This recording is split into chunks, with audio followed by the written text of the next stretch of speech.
తర్వాత మరో వారం రోజులు గడిచాయి. ఈ వారం రోజుల్లో అనిరుద్ధ అక్కడి వాతావరణానికి, స్వేచ్ఛకి ఎంతగా అలవాటు పడ్డాడంటే, ఓ రోజు సాయంత్రం వేళ అవనితో కొండల మధ్య నడుస్తూ అసంకల్పితంగా ఆమె భుజం మీద చేయి వేశాడు. బయటి ప్రపంచంలో అయితే ఇద్దరు మిత్రులు కలిసి నడిచే భంగిమ అది. చేయి తీయన్ను అంది నడుస్తోన్న అవని ఆగి. ఆమె మాటలు అతన్ని ములుకుల్లా తాకాయి. నిజానికి అవని అలా అనే వరకు ఆమె భుజం మీది తన చేతి ఉనికి తనకే తెలియదు. అంతలో అతడు మరింత ఆశ్చర్యపోయేట్టు ఆమె తన షర్టు తాలూకు గుండీలు విప్పుతోంది. విప్పి షర్టుని భుజం మీద నుండి కిందికి లాగింది. తను చేయి వేసిన చోట సెగ్గడ్డ. అతడికి ఏమనాలో తోచక, వేడి చేసిందా అంటూ అక్కడ ముట్టుకోబోతే, వద్దు నొప్పి అంది. అలాంటి అద్భుతమైన భావ ప్రకటన అతనెన్నడూ చూడలేదు. అయితే ఎంత చూసినా ఏం జరిగినా అతడికి అది తాత్కాలికమే. ఎప్పుడూ ఏదో పోగొట్టుకున్నవాడిలా నిరామయంగా ఉండేవాడు. అతడు నవ్వితే చూడాలనుకునేది అవని. అతడు మనసు విప్పి మాట్లాడితే వినాలనుకునేది. ఏ అర్ధరాత్రి వేళ అతడు కప్పుకున్న రగ్గు లాక్కుని తన పక్కలో ఉంచుకుని పడుకుంటే అతడు 1-2 సార్లు ఇవ్వమని అడిగేవాడు. ఇవ్వకపోతే విసుక్కునేవాడు, లేదా అలాగే మునగదీసుకుని పడుకునేవాడు. ఎప్పుడూ కోపం, చికాకు. అయితే ఓ తెల్లవారుజామున జరిగిన చిన్న సంఘటన వాళ్ల మధ్య అంతరాన్ని కొంత పూడ్చగలిగింది. అక్కడి విద్యార్థులు ఉదయమే చైతన్యవంతంగా దైనందిన కార్యక్రమాన్ని ప్రారంభించడానికి ఒక్కో రోజు ఒక్కో కళాకారుడితో సంగీతం ప్రోగ్రాం కానీ, మ్యాజిక్ షో కానీ అలాంటివి ఏర్పాటు చేస్తుంటారు. అవనికి తెలుగు సాహిత్యం అంటే ప్రీతి. ఆమె కోరిక మీద రోజూ వచ్చే ఏదో కళాకారుడిలాగానే ఓ తెలుగు కవిని పిలిపించారు. ప్రపంచ సాహిత్యం గురించి అతడు అవని వాళ్ళందరికీ కథలుగా చెప్పి వాళ్ళకి సాహిత్యం పట్ల మక్కువ పెంచాలి. అది ఆ రచయిత పని. అతడు వచ్చిన 3 రోజుల వరకు కూడా వినేవాళ్లు లేక అతడికి క్లాస్ తీసుకునే అవకాశం రాలేదు. ఓ తెల్లవారుజామున అవని నిద్రపోతోన్న అనిరుద్ధం లేపింది. ఏంటి? ఆ గొంతులో ఎప్పుడు ఉండే చికాకు. అలాంటి తెల్లవారుజాము వేళ వెన్నెల్లో కొండల మైదానాల మీద అవని వాళ్ళకి ఆ వచ్చిన రచయితతో కథలు చెప్పించుకోవాలనిపించింది. అది విషయం. అనిరుద్ధకి సిగరెట్ లంచం ఇచ్చి లేపి వాళ్ళిద్దరూ బయటకు వచ్చేసరికి దూరంగా చెట్టు కింద ఓ 10 మంది విద్యార్థినులు రచయిత కనిపించి అక్కడికి వెళ్ళారు. తర్వాత అంతా కలిసి మైదానాల మీద నడుస్తూ ఉంటే ఆ రచయిత సాహిత్యం గురించి చెప్పడం మానేసి ఏవో జోకులేస్తూ వాళ్ళందరినీ ఎలాగైనా తన ప్రభావంలోకి తెచ్చుకోవాలన్న ప్రయత్నం చేస్తున్నాడు. అతడి పేరు రసజ్ఞ. అయితే అక్కడి అమ్మాయిలంతా ఎంతటి మానసిక పరిపక్వతలో ఉంటారో అతడికి తెలియదు. ఉన్నతి అన్న పదానికి అర్థం చిన్ననాడే వాళ్ళకి జీర్ణించుకుపోతుంది. రసజ్ఞ తాను రాసిన సాహిత్యాన్ని డికెన్స్ సాహిత్యంలాగా చెప్పుకుంటుంటే అందులో వందన అనే అమ్మాయి ఖండకావ్యం అంటే ఏంటని అడిగింది. అతడు గతుక్కుమన్నాడు. అంతవరకు ఆ అమ్మాయి చేతులు పుచ్చుకుని భుజం రాసుకుని తెలిసి తెలియనట్టు నడుము నొక్కుతూ ఆ వెన్నెల్లో వెచ్చదనం పొందుతున్న రసజ్ఞకి ఒక్కసారిగా చెమటలు పోశాయి. అతడేమీ మాట్లాడకపోయేసరికి అక్కడంతా నిశ్శబ్దం ఏర్పడింది. ఓ పక్కగా కూర్చుని రసజ్ఞ ఎవరైంది గుర్తించి గతం గ్రీష్మంలా తాకుతూ ఉంటే వడగాలిలా రగిలిపోతున్న అనిరుద్ధ అతడు ఏం చెప్తాడా అని దృష్టి మరల్చాడు.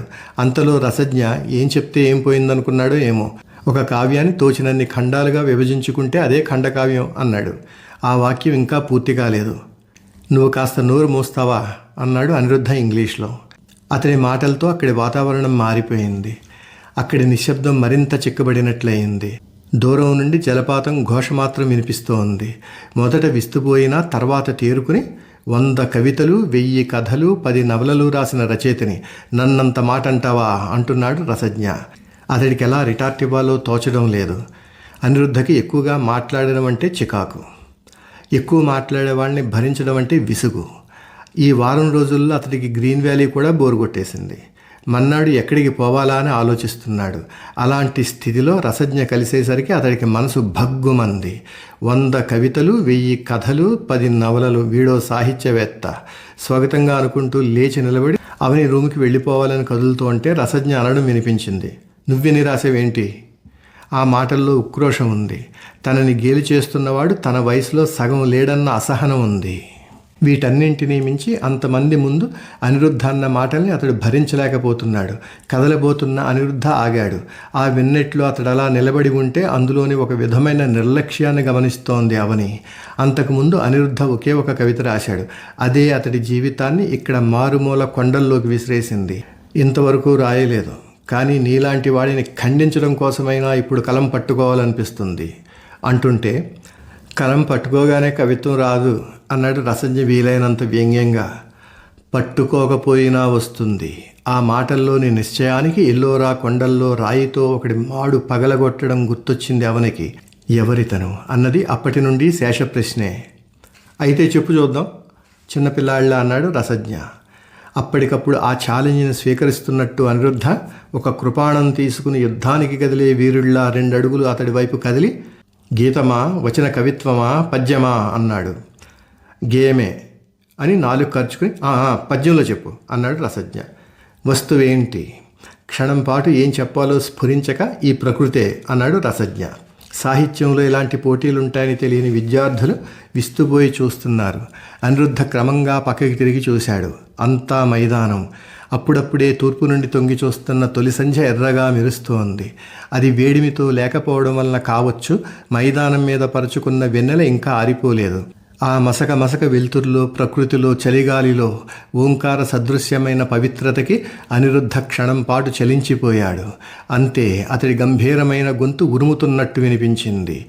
ఏ వెన్నెల చివురు తుంచి ఏ తపస్సు చిట్లిందో అంటూ ఉంటే అప్పటి వరకు సీరియస్గా తీసుకొని అవని ఒక్కసారిగా అప్రమత్తమైంది.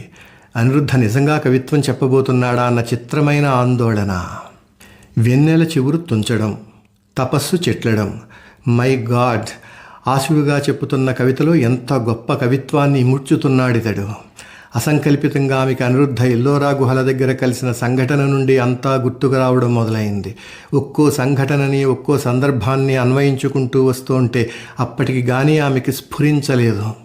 అవును, ఇతడెవరో సామాన్యుడు కాదు అన్న మాటలు ఆమె గుండె కుహరాల్లో ప్రతిధ్వనిస్తూ ఉంటే అంతలో గంభీరంగా సాగుతోన్న అనిరుద్ధ కవిత వినిపించింది. ఏ వెన్నెల చివురు తుంచి ఏ తపస్సు చిట్లిందో, ఏ నిశీధి కొసలు తాకి ఏ ఉషస్సు వెలిగిందో, ఏ చీకటి తెరల్లోంచి ఏ నాదం ముసిరిందో, ఏ శ్లిషలో గాలి చిరిగి ఏ శీకరమవుతుందో, ఏ వెన్నెల కాలినీడ ఏ నీరవ కైవారం, మందగమన మందానిల వాయులీన యాత్రలోన ఒక వేదన ఒక ఛేదన పరిదేవన పర్యేషణ, ఎక్కడిది పిలుస్తోన్న కడలి హోరు జాలి కబురు లేచే తొలి పొద్దు కింద నిశాకాంత నలగని అని క్షణం పాటు ఆగి రసజ్ఞ ఛందస్సులో పద్యం చెప్పమన్న విషయాన్ని స్ఫురణకి తెచ్చుకుని, ఎక్కడిది సిరివెన్నెల ఎక్కడిది హరిచందనమెక్కడిది, ఎక్కడిది తొలి వేకువ ఎక్కడిది తొలి కౌగిలి ఎక్కడిది, ఎక్కడివి చిరుదివ్యలు ఎక్కడివి సితిరవ్వలు ఎక్కడివి, ఎక్కడివి చిరుగంటలు ఎక్కడిదింతటి ధ్వానము వెంగళపా అని ఛందస్సుతో కూడిన పద్యం చెప్తూ ఉంటే అవనికి మతిపోయింది. సాహిత్యం మీద అవనికి విమర్శించేంత అధికారం ఉంది. ఆ విషయం అనిరుద్ధకి తెలియదు.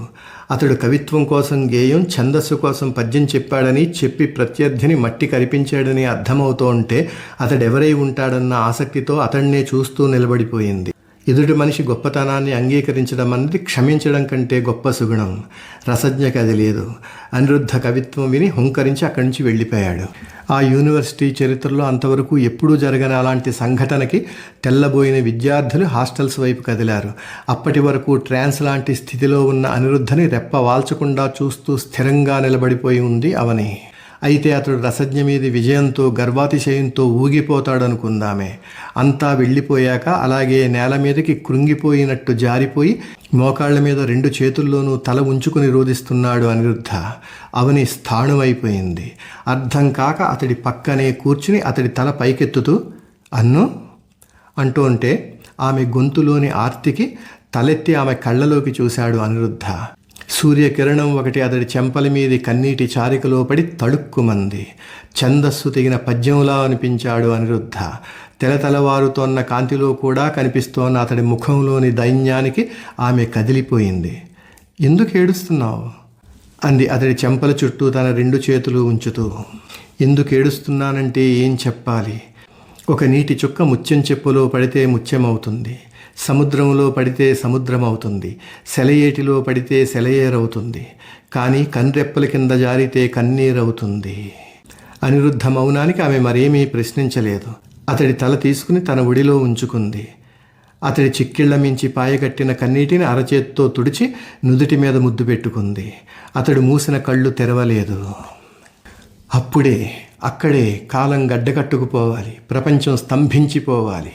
అవని ఉడి తాలూకు వెచ్చదనంలో అలా ఎంతసేపు ఉన్నాడో తెలియదు. చలి మరింత పెరిగినట్టు అనిపించింది. జ్ఞాపకాలు స్వప్నాల్ని మెలిపెడుతూ ఉంటే, ఈ తెల్లవారుజాము నక్షత్రాలతో పాటు అక్షరాల్ని రాలుస్తూ ఉంటే ఎవరికీ తెలియని సత్యాన్ని ఆవాహన చేస్తూ అలాగే పడుకున్నాడు అనిరుద్ధ. అక్కడ జలపాతం ఘోష లేదు, ఏ శబ్దమూ లేదు, ఉన్నదొక్కటే నిశ్శబ్ద స్వర విరామాల తీరం తాలూకు రహస్య నేత్రం, శిథిలమవుతూ ఆఖరి శ్వాస తీసుకుంటున్న ఒంటరి గాత్రం, ఒక పద్యం, ఒక నది, ఒక జ్ఞాపకం, ఒక పిపాస, ఒక దిగంతం. సత్యమెప్పుడూ కన్నీటిలోనే కలుస్తుంది, దానికోసమే అది కళ్ళలో పుడుతుంది.